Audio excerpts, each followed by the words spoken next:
कीर्तिनाम् श्रीवेङ्कटनिवासाय श्रीनिवासाय मङ्गलम् लक्ष्मी सविभ्रमालोकसुभ्रूविभ्रमचक्षुषे चक्षुषे सर्वलोकानां वेङ्कटेशाय मङ्गलम् श्रीवेङ्कटाद्रिशृङ्गाग्रमङ्गलाभरणाङ्गये मङ्गलानां निवासाय श्रीनिवासाय मङ्गलम् सर्वावयव सौन्दर्य सम्पदा सर्वचेतसां सदा सम्मोहनायास्तु वेङ्कटेशाय मङ्गलम् नित्याय निरवध्याय सत्यानन्दचिदात्मने सर्वान्तरात्मने श्रीमद् वेङ्कटेशाय मङ्गलम्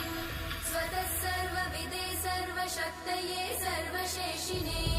सुलभाय सुशीलाय वेङ्कटेशाय मङ्गलम्।